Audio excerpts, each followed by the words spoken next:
जय हिंद दोस्तों, study group IO के इस प्लेटफॉर्म पर आप सभी का स्वागत है। मैं मदन आपका आपके इस प्लेटफॉर्म पर स्वागत करता हूं। सभी साथी बताएंगे कि आप कैसे हैं। आप अच्छे होंगे, बेहतरीन होंगे और दोस्तों अपनी तैयारी बहुत अच्छे से कर रहे होंगे।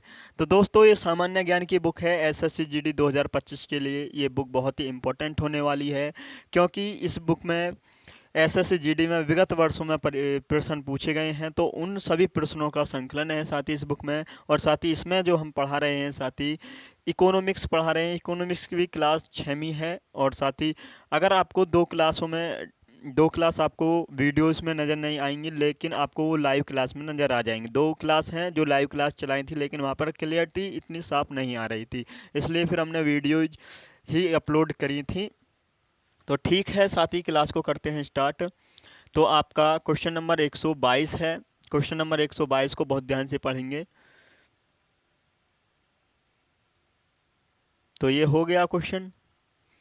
क्वेश्चन नंबर आपका कौन सा रहेगा? ये तो हो गया था कल। तो क्वेश्चन नंबर 123 है। थोड़ा भी हमारा जो माउस है उसने थोड़ी दिक्कत करी थी, थोड़ा दिक्कत का सामना किया। तो साथ ही इस क्वेश्चन को पढ़ेंगे और बहुत ही अच्छे से आपका आंसर आना चाहिए। ठीक है, क्वेश्चन नंबर 123, भारत में गरीबी रेखा आमतौर पर कैसे निर्धारित की जाती है?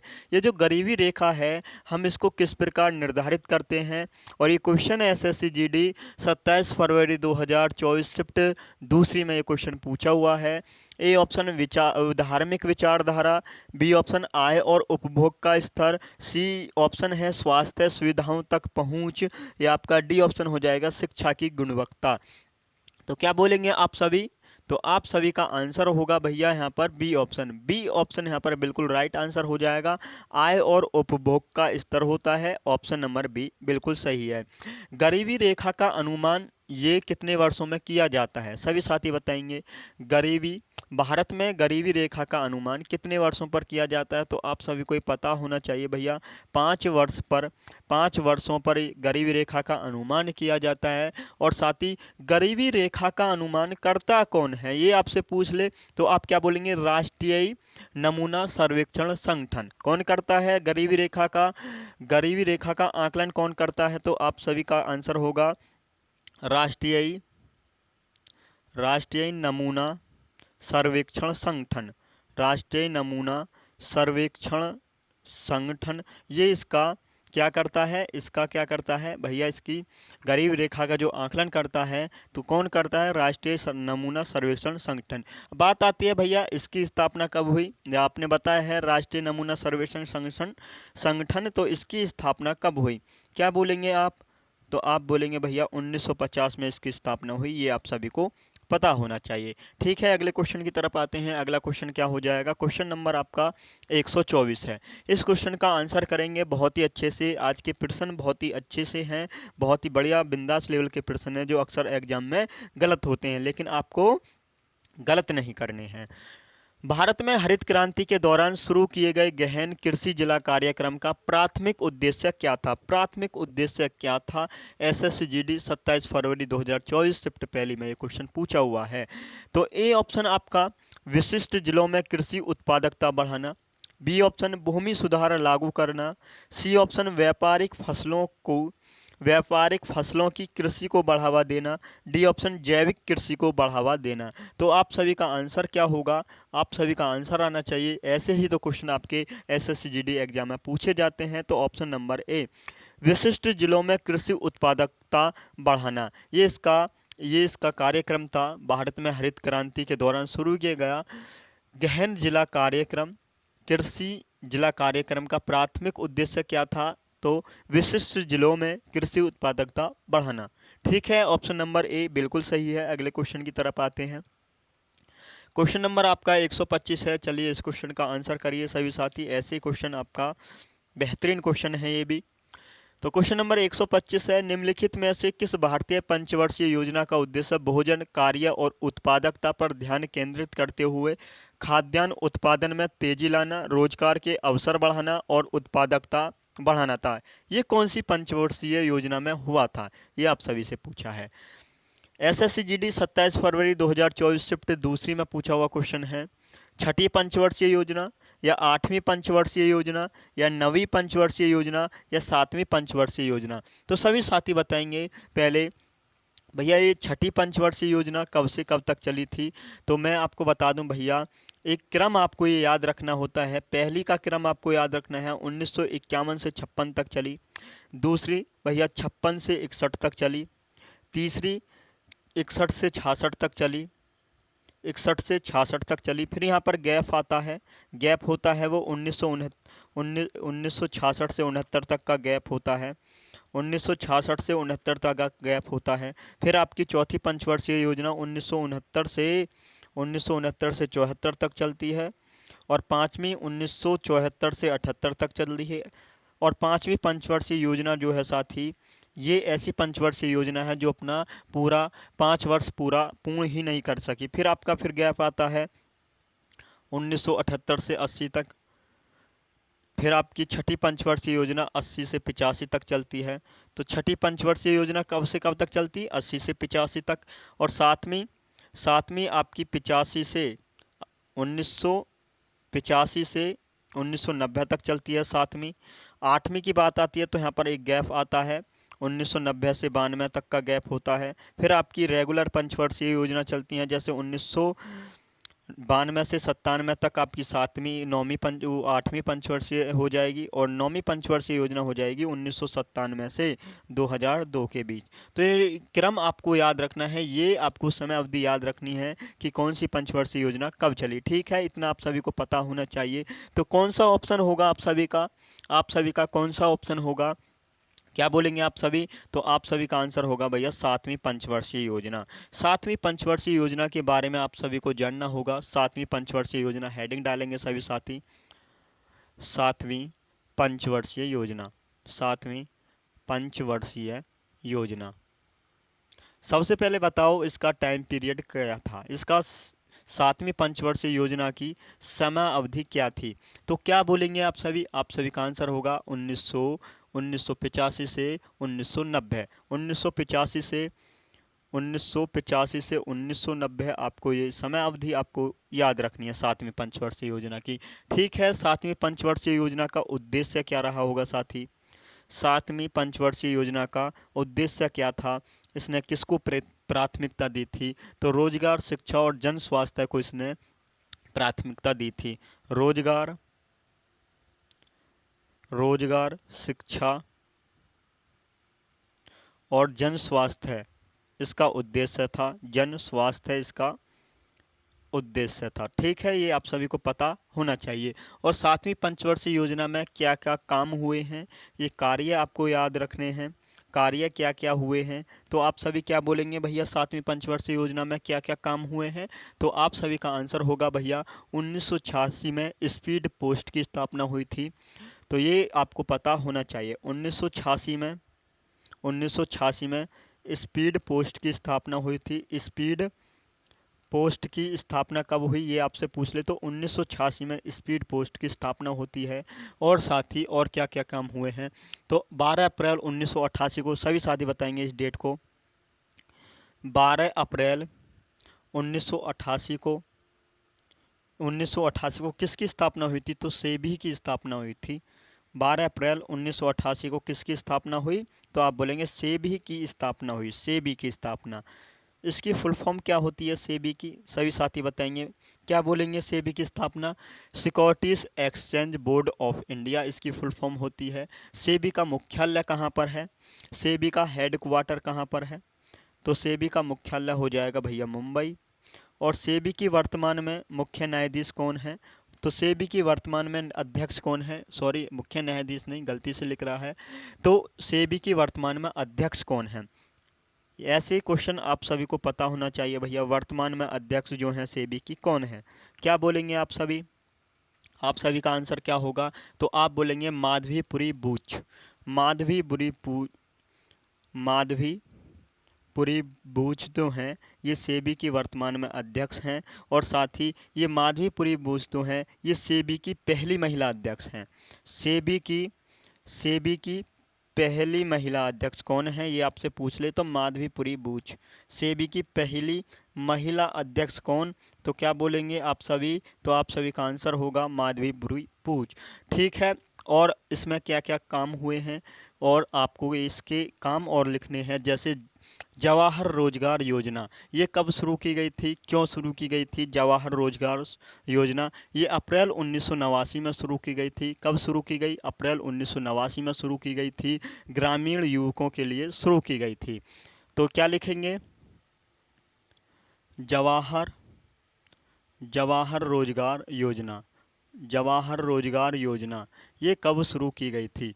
तो ये योजना 1989 में शुरू की गई थी और ये ग्रामीण युवकों के लिए शुरू की गई थी। ग्रामीण युवकों के लिए ये शुरू की गई थी। और साथ ही कब शुरू की गई ये पूछ ले तो आपसे अप्रैल अप्रैल 1989 में ये शुरू की गई थी। फिर आपकी जवाहर हो गई, तो यहीं पर नेहरू रोजगार योजना भी स्टार्ट की गई थी।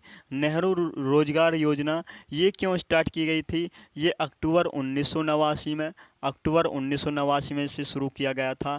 ये ग्रामीणों के लिए की गई थी, लेकिन नेहरू रोजगार योजना जो तो है ये शहरी युवकों को रोजगार देने के लिए स्टार्ट किया गया था इस योजना को। ठीक है, और यहाँ पर एक क्वेश्चन ये पूछा जाता है, गरीबी की सर्वप्रथम माप किस समिति ने की थी? तो इसी पंचवर्षीय योजना में गरीबी की सर्वप्रथम जो माप की वो कौन सी समिति ने की? गरीबी की सर्वप्रथम माप वो किस समिति ने की? तो आप बोलेंगे लक्कड़वाला समिति, लक्कड़वाला समिति ने की थी। ये क्वेश्चंस आप सभी को पता होना चाहिए। 7वीं पंचवर्षीय योजना से अगर क्वेश्चन बनेगा वो मैंने आपको सभी क्वेश्चन यहाँ पर बता ही दिए हैं। अब ऐसा कोई क्वेश्चन नहीं जो आपसे यहाँ पर ना बताया जाए। ठीक है, अगले क्वेश्चन की तरफ आते हैं। अगला क्वेश्चन है, क्वेश्चन आपका 126 है, निम्नलिखित में से कौन सा व्हाइट गुड्स का उदाहरण है? इनमें से व्हाइट गुड्स का उदाहरण कौन सा है ये आपको बताना है। तो ए ऑप्शन है कृषि उपकरण, B option air conditioner, LED लाइटें, या बी सी ऑप्शन है आयातित वस्तुएं या फार्मेसी उत्पाद। तो भैया क्या बोलेंगे आप सभी? वाइट गुड्स का उदाहरण क्या होता है? तो मैं आपको बता दूं, बड़े घरेलू उपकरणों को क्या बोला जाता है? जो बड़े घरेलू उपकरण होते हैं उनको वाइट गुड्स के नाम से जाना जाता है। जैसे आपका फ्रिज हो गया, रेफ्रिजरेटर, वॉशिंग मशीन हो गई, और एयर कंडीशन मशीन जो होती हैं, एयर कंडीशनर, तो वो आपकी वाइट गुड्स में आती हैं। तो कौन सा ऑप्शन होगा? ऑप्शन नंबर बी बिल्कुल सही जवाब हो जाएगा। और ये क्वेश्चन देखो ऐसा SSCGD 2024 में पूछा हुआ है, तो आपको गलती तो करनी नहीं है, गलती के चांस आपके कम से कम होने चाहिए। ठीक है, अगले क्वेश्चन की तरफ आते हैं। क्वेश्चन नंबर आपका 127 है, इसका आंसर करेंगे, निम्नलिखित विकल्पों में से कौन सा बेरोजगारी का कारण है? इनमें से कौन सा बेरोजगारी का कारण है ये आप सभी को बताना है। SSCGD 27 फरवरी 2024 शिफ्ट पहली में ये क्वेश्चन पूछा हुआ है, किसी विशेष क्षेत्र में बड़े पैमाने पर प्रवासन, या तीव्र आर्थिक विकास, या अच्छी शिक्षा स्वास्थ्य व्यवस्था, या धीमी जनसंख्या वृद्धि। तो भैया क्या बोलेंगे आप सभी? तो आप सभी का आंसर आएगा भैया किसी विशेष क्षेत्र में बड़े पैमाने पर प्रवासन, ये बेरोजगारी का एक कारण है। और बेरोजगारी के और प्रमुख कारण क्या हो सकते हैं? और बेरोजगारी के प्रमुख कारण क्या हो सकते हैं आपको पता होना चाहिए। जैसे आपका तीव्र जनसंख्या वृद्धि, ये भी एक बेरोजगारी का कारण है। नियोजन की विफलता, ये भी एक बेरोजगारी का कारण है। दोषपूर्ण शिक्षा प्रणाली, ये भी एक बेरोजगारी का कारण है। और निम्न कौशल स्तर, ये भी एक बेरोजगारी का प्रमुख कारण हो जाएगा। ठीक है, ये आप सभी को पता होना चाहिए। बेरोजगारी क्यों बढ़ रही है हमारे देश में? निरंतर बढ़ती ही जा रही है, इसको रोकना चाहिए। सरकार को क्या इस पर एक्शन लेना चाहिए? बेरोजगारी को कैसे ख़त्म किया जा सकता है, ये सरकार को इस पर एक्शन लेना चाहिए। ठीक है, आगे आते हैं। निवल राष्ट्रीय उत्पाद की गणना करते समय सकल राष्ट्रीय उत्पाद में से क्या घटाया जाता है? सकल राष्ट्रीय उत्पाद में से क्या घटाया जाता है? ठीक है, इसका आंसर करेंगे, SSCGD 26 फरवरी 2024 शिफ्ट चौथी में आया हुआ क्वेश्चन है। तो ए ऑप्शन है व्यक्तिगत आय, या अप्रत्यक्ष कर, या सहायकी, या ह्रास। तो क्या बोलेंगे? तो आप सभी का आंसर होगा भैया ह्रास। यहाँ पर निवल राष्ट्रीय उत्पाद की बात हुई है, निवल राष्ट्रीय उत्पाद की बात हुई थी। तो इसकी गणना करते समय सकल राष्ट्रीय उत्पाद में से क्या घटाया जाता है? तो ह्रास घटाया जाता है। जैसे आपका शुद्ध राष्ट्रीय आय होती है, शुद्ध राष्ट्रीय आय, ये कुछ फॉर्मूले हैं जो इकोनॉमिक्स में पूछे जाते हैं। शुद्ध राष्ट्रीय आय, शुद्ध राष्ट्रीय आय, इसको भैया क्या बोला जाता है? इसको एनएनपी बोला जाता है। NNP, net national product. Net national product, क्या बोलेंगे? Net national product. शुद्ध राष्ट्रीय आय नहीं है, शुद्ध राष्ट्रीय उत्पाद होना चाहिए, क्योंकि प्रोडक्ट की बात हुई, प्रोडक्ट तो उत्पाद होता है। तो एनएनपी किसके बराबर होता है? तो जीएनपी माइनस मूल्य ह्रास बराबर किसके होता है? ये जीएनपी माइनस मूल्य ह्रास। ये फॉर्मूला आप सभी को याद रखना है। जीएनपी का मतलब होता है ग्रॉस नेशनल प्रोडक्ट। जीएनपी का मतलब क्या होता है? Gross national product. Gross national product, ये आप सभी को पता होना चाहिए जीएनपी का मतलब। और इसी को बोला जाता है, जीएनपी को, सकल राष्ट्रीय उत्पाद। सकल राष्ट्रीय उत्पाद। तो ये आप सभी को फॉर्मूला याद रखना है। एनएनपी बराबर होता है जीएनपी माइनस मूल्य ह्रास। और यहीं पर पूछ ले जीएनपी बराबर क्या होता है? जीएनपी बराबर क्या होता है? तो ग्रॉस नेशनल प्रोडक्ट बराबर होता है साथी जीडीपी। जीडीपी को क्या बोला जाता है? GDP, gross domestic product. सकल क्या बोलेंगे? जीडीपी की फुल फॉर्म क्या होती है? ये आप सभी को पता होना चाहिए। ग्रॉस डोमेस्टिक प्रोडक्ट प्लस इसमें क्या होता है, इसमें और क्या जुड़ा हुआ होता है, ये आपको पता होना चाहिए, क्योंकि विगत वर्षों में क्वेश्चन पूछा हुआ है। तो ऐसे क्वेश्चन आपको गलती करने के चांस ज़्यादा देते हैं। तो क्या बोलेंगे? विदेश में नागरिकों द्वारा अर्जित आय। विदेश में नागरिकों द्वारा अर्जित आय। और क्या हो सकता है इसमें से? और क्या घटाया सकता है? माइनस जीएनपी बराबर होता है जीडीपी प्लस विदेश में नागरिकों द्वारा अर्जित आय माइनस विदेशी नागरिकों द्वारा अर्जित आय। विदेशी नागरिकों द्वारा अर्जित आय। विदेशी नागरिकों द्वारा अर्जित आय। अर्जित आय। तो ये आपको फॉर्मूला याद रखने हैं। ये क्वेश्चन अक्सर एसएससी जीडी में आपसे पूछ ले, तो आपको यहाँ पर गलती करनी नहीं है। अगले क्वेश्चन की तरफ आते हैं। अगला क्वेश्चन क्या होगा? अगला क्वेश्चन है, क्वेश्चन नंबर आपका 129 है। चलिए इस क्वेश्चन का आंसर करेंगे। निम्नलिखित में से किस वर्ष में नाबार्ड ने माईराडा को एक्शन रिसर्च प्रोजेक्ट के लिए मंजूरी दी थी? तो आपका क्या आंसर होगा? आप सभी का आंसर आना चाहिए। एसएससी जीडी 27 फरवरी 2024 से पहले में पूछा हुआ क्वेश्चन है। 1985, 1981, 1987 या 1983। तो नाबार्ड ने माईराडा को एक्शन रिसर्च प्रोजेक्ट के लिए मंजूरी इसने 1987 में दी थी। नाबार्ड की बात आई है यहाँ से। नाबार्ड, सभी साथी बताएंगे नाबार्ड की फुल फॉर्म क्या होती है? नाबार्ड की फुल फॉर्म क्या होती है? क्या बोलेंगे आप सभी? और साथ ही इसी को बोला जाता है राष्ट्रीय कृषि और ग्रामीण विकास बैंक। राष्ट्रीय, हिंदी में आपसे नाबार्ड ना आए, अगर हिंदी में आ जाए तो आपको यहाँ पर गलती करने के चांस ज़्यादा हो जाते हैं। राष्ट्रीय कृषि और ग्रामीण विकास बैंक। ग्रामीण विकास बैंक, ये आपको याद रखना है भाई। नाबार्ड को हिंदी में क्या बोला जाता है और इसकी फुल फॉर्म क्या हो जाएगी? इसकी फुल फॉर्म क्या हो जाएगी? National bank for agriculture rural development. तो लिखेंगे सभी साथी, नेशनल बैंक फॉर आपका एग्रीकल्चर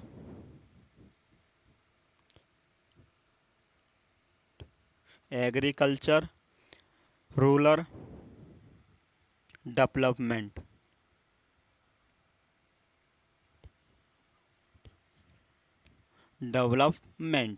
तो ये फुल फॉर्म आपको याद रखनी है। यहाँ से आपसे क्वेश्चन पूछ ले।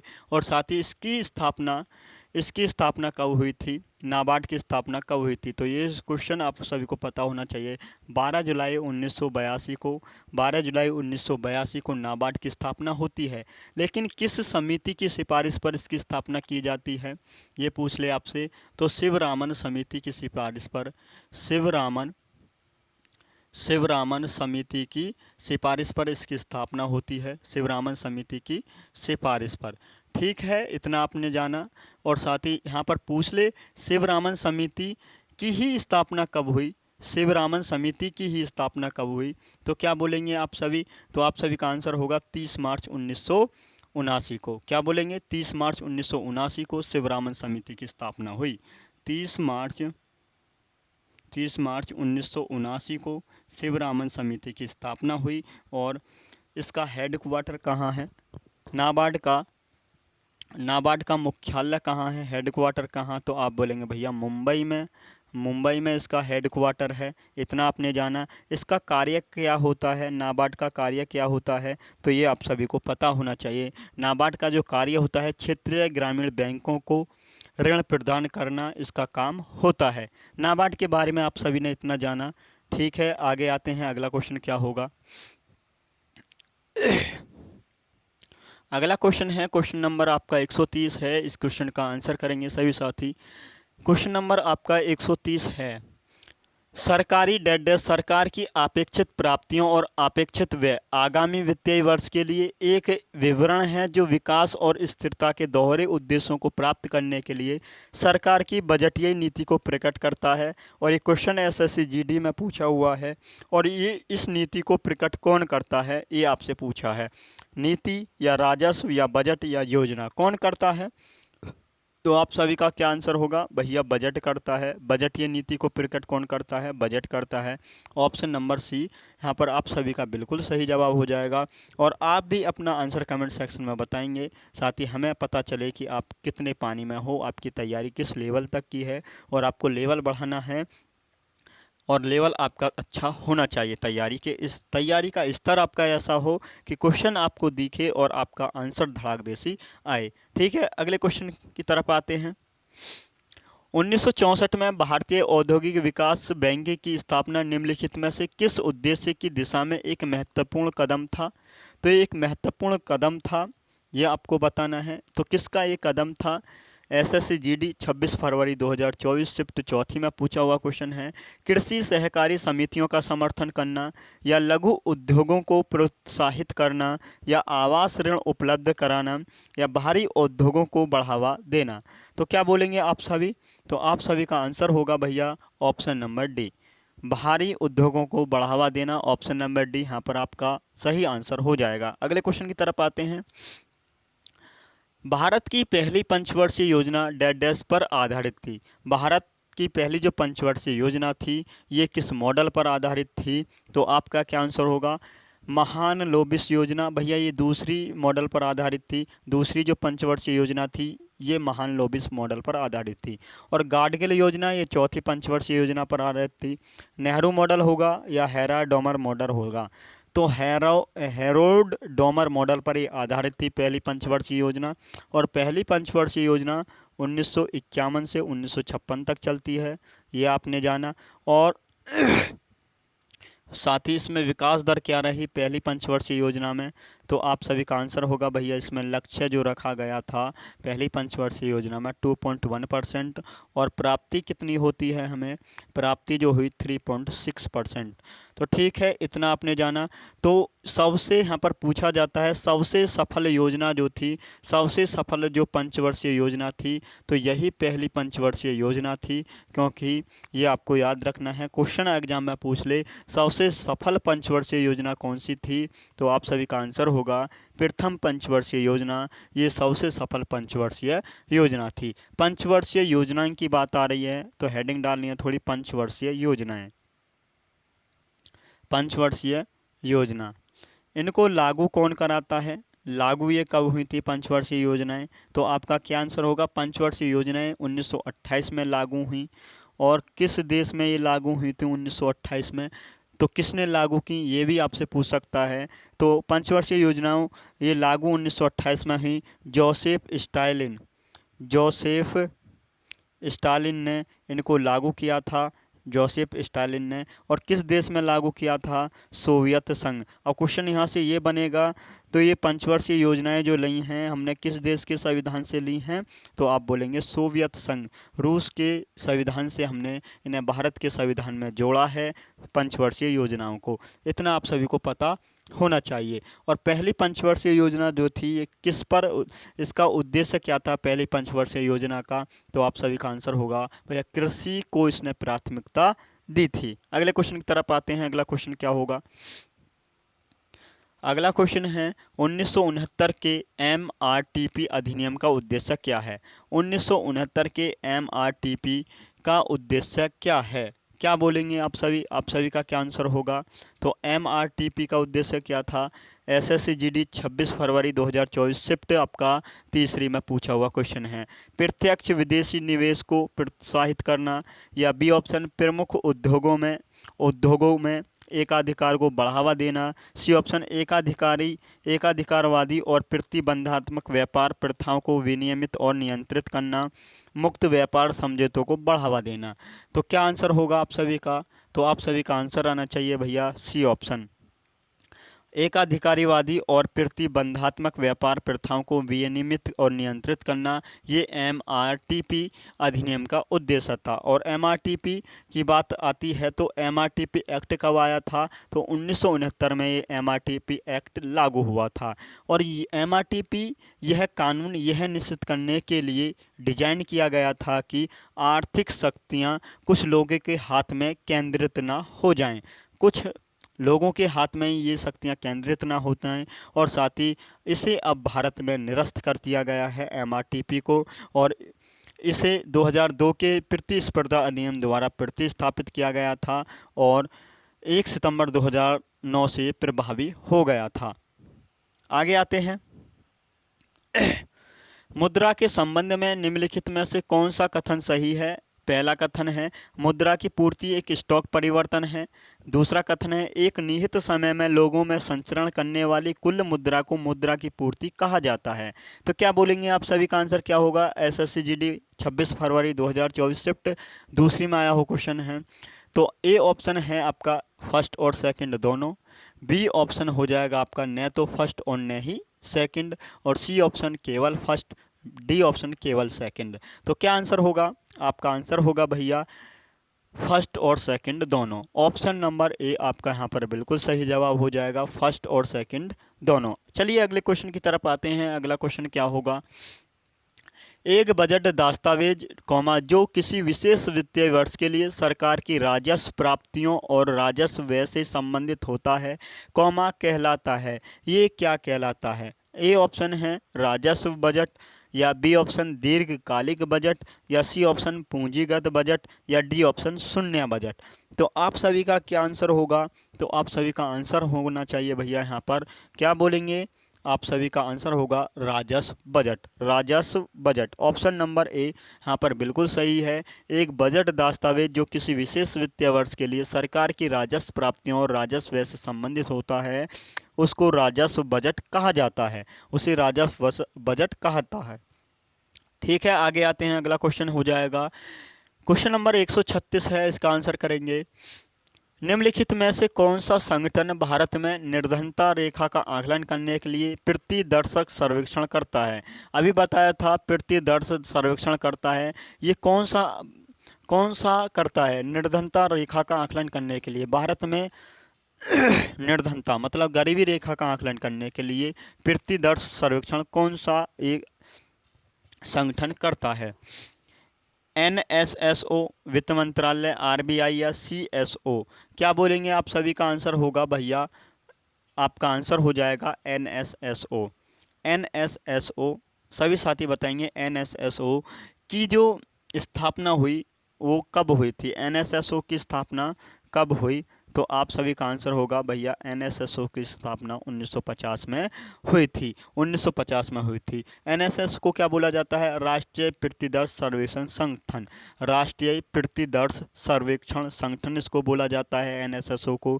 और साथ ही भारत में निर्धरता आकलन करने के लिए प्रत्येक 5 वर्ष में एक सर्वेक्षण आयोजित करता है एनएसएसओ। ये आप सभी को पता होना चाहिए। अगले क्वेश्चन की तरफ आते हैं। अगला क्वेश्चन क्या होगा? कच्चे तेल, पेट्रोलियम उत्पादों और प्राकृतिक गैसों को स्थानांतरित करने के लिए अब परिवहन के किस साधन का उपयोग किया जा रहा है? कौन से परिवहन के साधन का उपयोग किया जा रहा है? ये आप सभी से पूछा है। केबल से या हवाई मार्ग से या बस से या पाइपलाइन से। तो ये क्वेश्चन एसएससी जीडी 11 जनवरी 2023 शिफ्ट दूसरी में पूछा हुआ क्वेश्चन है। तो आपका आंसर होगा भैया किससे किया जा रहा है? पाइपलाइन से। पाइपलाइन से किया जा रहा है। कच्चे तेल को आमतौर पर तेल क्षेत्रों से पाइपलाइनों के माध्यम से रिफाइनर तक पहुंचाया जाता है। ये आप सभी को पता होना चाहिए। डी ऑप्शन बिल्कुल सही जवाब है। अगले क्वेश्चन की तरफ आते हैं। अगला क्वेश्चन क्या होगा? भारत में सूचना प्रौद्योगिकी उद्योग का प्रमुख केंद्र निम्न में से किसे माना जाता है? इनमें से सूचना प्रौद्योगिकी उद्योग का प्रमुख केंद्र किसको माना जाता है? कश्मीर को, भोपाल को, सूरत को या बेंगलुरु को? तो क्या बोलेंगे आप सभी? आप सभी का आंसर होगा भैया बेंगलुरु। बेंगलुरु को सूचना प्रौद्योगिकी उद्योग का प्रमुख केंद्र माना जाता है। और साथ ही बेंगलुरु को हम किस नाम से जाने जाते हैं? इसको हम किस नाम से और जान सकते हैं? तो भारत का सिलिकॉन वैली इसको कहा जाता है। भारत का सिलिकॉन वैली किसको कहा जाता है? तो भारत का सिलिकॉन वैली बेंगलुरु को कहा जाता है। ये आप सभी को पता होना चाहिए। क्यों कहा जाता है भाई भारत को? भारत का सिलिकॉन वैली बेंगलुरु को ही क्यों कहा जाता है? तो आप बोलेंगे भैया यहाँ पर hardware, software development, cyber security, artificial intelligence आदि आईटी उद्योग जो हैं इनका प्रमुख केंद्र ही बेंगलुरु में है। तो इसलिए इसको भारत का सिलिकॉन वैली कहा जाता है। आगे आते हैं। आगे क्या होगा? अगला क्वेश्चन है dash dash dash Bharat dash dash dash के पास भारत में बैंक नोट जारी करने का एकमात्र अधिकार है। बैंक नोट जारी करने का अधिकार किसके पास है? प्रतिभूति बैंक, विश्व बैंक, भारतीय रिजर्व बैंक या भारतीय स्टेट बैंक? तो आप सभी का आंसर होगा ये जो नोट जारी करता है भैया ये तो भारतीय रिजर्व बैंक जारी करता है। आरबीआई जारी करता है। ऑप्शन नंबर सी बिल्कुल सही है। सभी मुझे बताओ ये जो सिक्के होते हैं सिक्कों को कौन जारी करता है? तो भारत का वित्त मंत्रालय। क्या बोलेंगे? भारत का वित्त मंत्रालय जारी करता है सिक्कों को। और 1 रुपये का नोट कौन जारी करता है? तो आप सभी को पता होना चाहिए भारत सरकार का वित्त मंत्रालय जारी करता है 1 रुपये के नोट को। और 1 रुपये के नोट पर हस्ताक्षर जो होते हैं वो किसके होते हैं? तो आप बोलेंगे भैया वित्त सचिव के 1 रुपये के नोट पर हस्ताक्षर होते हैं। और साथ ही यहाँ पर एक क्वेश्चन और पूछा जाता है जैसे 2 रुपया या उससे अधिक के नोट हैं तो उन्हें कौन जारी करता है? तो उन्हें आरबीआई जारी करता है। और उन नोटों पर हस्ताक्षर किसके होते हैं? तो आरबीआई के गवर्नर के उन नोटों पर हस्ताक्षर होते हैं 2 रुपये से अधिक के नोटों पर। आगे आते हैं। भारत सरकार का हस्तक्षेप चाहे मांग का विस्तार करने के लिए हो या इसे कम करने के लिए हो, इस कार्य को क्या कहा जाता है? स्थिरीकरण या कस्टमाइजेशन, आरंभ या निर्माण? क्या कहा जाता है? तो आप सभी का आंसर होगा भैया स्थिरीकरण। स्थिरीकरण कहा जाता है। भारत सरकार का हस्तक्षेप चाहे मांग का विस्तार हो या इसे कम करने का काम हो तो इस कार्य को हम स्थिरीकरण कहते हैं। ठीक है, ऑप्शन नंबर ए बिल्कुल सही है। अगला क्वेश्चन की तरफ आते हैं। व्यापार की गई वस्तुओं और सेवाओं के कुल मूल्य को व्यापार का की डैश माना जाता है। क्या माना जाता है? दिशा, संयोजन, आयतन या प्रदर्शनी? तो आप सभी का आंसर होगा भैया आयतन। ऑप्शन नंबर सी बिल्कुल सही हो जाएगा। कुल व्यापार को क्या कहा जाता है? तो कुल मूल्य को व्यापार का आयतन कहा माना जाता है। Option number C. अगले क्वेश्चन की तरफ आते हैं। नगद आरक्षित अनुपात के अलावा बैंकों को अल्पावधि में नगद रूप से कुछ रिजर्व रखने की भी आवश्यकता होती है, जिसे डैश कहा जाता है। और ए ऑप्शन राज्य तरलता अनुपात, बी ऑप्शन वैधानिक लाइसेंस अनुपात, सी ऑप्शन वैधानिक तरलता अनुपात और डी ऑप्शन वैधानिक तरलता रेपो। तो क्या आंसर होगा आप सभी का? आप सभी का आंसर होगा सी ऑप्शन वैधानिक तरलता अनुपात हो जाएगा। ऑप्शन नंबर सी बिल्कुल यहाँ पर सही जवाब हो जाएगा। अगले क्वेश्चन की तरफ आते हैं। अगला क्वेश्चन क्या है? व्यक्तिगत प्रयोज्य आय के संदर्भ में निम्नलिखित में से कौन सा कथन सही है? कौन सा सही है? ए ऑप्शन है व्यक्तित्व प्रयोज्य आय बराबर व्यक्तित्व आय प्लस व्यक्तित्व कर अदायगी माइनस गैर कर अदायगी। बी ऑप्शन है व्यक्तित्व प्रयोज्य आय बराबर व्यक्तित्व आय प्लस व्यक्तित्व कर अदायगी प्लस गैर कर अदायगी। सी ऑप्शन व्यक्तित्व प्रयोज्य आय बराबर व्यक्तित्व आय माइनस व्यक्तित्व कर अदायगी माइनस गैर कर अदायगी। डी ऑप्शन व्यक्तित्व प्रयोज्य आय बराबर व्यक्तित्व आय माइनस व्यक्तित्व कर अदायगी प्लस गैर कर अदायगी। तो क्या होगा आप सभी का आंसर यहाँ पर? ये क्वेश्चन है जो आपको एग्जाम में अक्सर छोड़ने होते हैं, लेकिन आपको छोड़ने ही नहीं हैं। तो ऑप्शन नंबर सी यहाँ पर आप सभी का आंसर होगा। व्यक्तित्व प्रयोज्य आय बराबर होता है व्यक्तित्व आय माइनस व्यक्तित्व कर अदायगी, व्यक्तित्व कर अदायगी माइनस गैर कर अदायगी। तो ऑप्शन नंबर यहाँ पर आप सभी का सी आना चाहिए था। ऑप्शन नंबर सी यहाँ पर बिल्कुल सही जवाब था। अगले क्वेश्चन की तरफ आते हैं। अगला क्वेश्चन क्या होगा? किसी देश की प्रति व्यक्ति आय की गणना देश की राष्ट्रीय आय को उसके या उसकी से भाग देकर की जाती है। प्रति व्यक्ति आय की गणना कैसे की जाती है ये आप सभी को पता होना चाहिए। प्रति व्यक्ति आय, प्रति व्यक्ति आय तो कुल राष्ट्रीय आय, कुल राष्ट्रीय आय, कुल राष्ट्रीय आय बटे कुल जनसंख्या, कुल जनसंख्या। तो किससे भाग दिया गया है यहाँ पर? तो आप बोलेंगे भैया जनसंख्या से भाग दिया गया है। तो देश प्रति व्यक्ति आय की गणना कैसे की जाती है? तो आप सभी का आंसर होगा भैया जीडीपी। कुल सकल राष्ट्रीय आय जो होती है आपकी, उसको टोटल पॉपुलेशन से भाग दिया जाता है तो प्रति व्यक्ति आय निकल के आ जाती है। तो राष्ट्रीय आय बटे कुल जनसंख्या से आपको ये फॉर्मूला याद रखना है। अगले क्वेश्चन की तरफ आते हैं। अगला क्वेश्चन है, क्वेश्चन आपका 145 है। निम्नलिखित में से कौन अर्थव्यवस्था के प्राथमिक क्षेत्र से संबंधित नहीं है? प्राथमिक क्षेत्र से संबंधित नहीं है, मैं आपको बता दूं प्राथमिक क्षेत्र से आपका कृषि हो गया, वानिकी हो गया, खनन हो गया, मत्स्य पालन हो गया, पशुपालन हो गया, ये आपके प्राथमिक क्षेत्र से संबंधित हैं। लेकिन द्वितीय क्षेत्र की बात करें तो आपका उद्योग से संबंधित हो जाएंगे। जैसे उत्पादन हम किस चीज़ का कर सकते हैं? कार का, खाने का, कपड़ों का, घर का, इनका उत्पादन कर सकते हैं। लेकिन तृतीय क्षेत्र से बात करें तो सेवा क्षेत्र से संबंध होता है। जैसे सेवाएं कैसी होती हैं? बैंक सेवा हो गई, वित्त, आपका हॉस्पिटल, शिक्षा, ये आपकी तृतीय क्षेत्र से हैं। तो प्राथमिक क्षेत्र से संबंधित नहीं है, तो भैया बैंक सेवा जो हैं ये प्राथमिक क्षेत्र से संबंधित नहीं है। आगे आते हैं। अगला क्वेश्चन है, किस कारण से आयातित सामान अधिक महंगा होता है? किस कारण से आयातित सामान अधिक महंगा होता है? प्रकृति में दुर्बलता, प्रशुल्कों द्वारा, पसंदानुसार निर्मित माल या उच्च स्तर गुणवत्ता। तो आप सभी का आंसर क्या होगा? तो आप सभी का आंसर होगा भैया प्रशुल्कों द्वारा आयातित सामान अधिक महंगा होता है। बी ऑप्शन यहाँ पर आप सभी का आंसर होना था। अगले क्वेश्चन की तरफ आते हैं। अगला क्वेश्चन क्या है? भारत में किसी लघु उद्योग को डैश के संदर्भ में परिभाषित किया जाता है। तो लघु उद्योग के संदर्भ में इसको परिभाषित किया जाता है। इस क्वेश्चन का आंसर करेंगे। इस क्वेश्चन का आंसर क्या होगा? तो आपका क्वेश्चन है 147, इसका आंसर करेंगे। एसएससी जीडी 13 जनवरी 2023 शिफ्ट आपकी तीसरी में ये क्वेश्चन पूछा हुआ है। भागीदारों की अधिकतम संख्या, बी ऑप्शन किसी इकाई की परिसंपत्ति पर अधिकतम निवेश की अनुमति, और सी ऑप्शन कर्मचारियों की अधिकतम संख्या, और डी ऑप्शन निदेशकों की अधिकतम संख्या।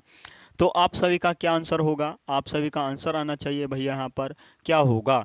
तो आप सभी बोलेंगे भैया बी ऑप्शन यहाँ पर बिल्कुल सही जवाब हो जाएगा। किसी इकाई की परिसंपत्ति पर अधिकतम निवेश की अनुमति होती है। बी ऑप्शन यहाँ पर बिल्कुल सही जवाब हो जाएगा। अगले क्वेश्चन की तरफ मूव करते हैं। अगला क्वेश्चन क्या होगा? क्वेश्चन नंबर आपका 148 है। इस क्वेश्चन को बहुत ही ध्यान से पढ़ना है, फिर अपना आंसर कमेंट सेक्शन में बताना है। निम्नलिखित में से कौन सा उद्योग विशेष रूप से सार्वजनिक क्षेत्र में वस्तुओं के निर्माण के लिए आरक्षित है? तो कौन सा उद्योग है जो सार्वजनिक क्षेत्रों में वस्तुओं के निर्माण के लिए आरक्षित है? तो क्या बोलेंगे? परमाणु ऊर्जा है, या शिक्षा है, या चिकित्सा है, या बीमा है। एसएससी जीडी 13 जनवरी 2023 शिफ्ट आपकी चौथी में ये क्वेश्चन पूछा हुआ है। तो आप सभी का क्या आंसर होगा? वस्तुओं के निर्माण के लिए आरक्षित है भैया परमाणु ऊर्जा। Option number A, option number A यहाँ पर आप सभी का आंसर हो जाएगा, ऑप्शन नंबर ए। अगले क्वेश्चन की तरफ आते हैं। अगला क्वेश्चन क्या होगा? नेवल राष्ट्रीय उत्पाद एनएनपी या नेट नेशनल प्रोडक्ट के संबंध में निम्नलिखित में से कौन सा कथन सही है? इनमें से कौन सा कथन सही है? एनएनपी बराबर होता है जीएनपी माइनस मूल्य ह्रास, पीछे ही बताया ये फॉर्मूला। एनएनपी बराबर जीएनपी प्लस मूल्य ह्रास, या एनएनपी बराबर जीएनपी बटे मूल्य ह्रास, या एनएनपी बराबर जीएनपी गुणा मूल्य ह्रास। तो आप सभी का आंसर आना चाहिए भैया यहाँ पर 149 का क्या आंसर होगा? तो एनएनपी बराबर होता है, एनएनपी बराबर होता है नेट नेशनल प्रोडक्ट बराबर होता है जीएनपी, जीएनपी माइनस मूल्य ह्रास। ये फॉर्मूला आप सभी को याद रखना है।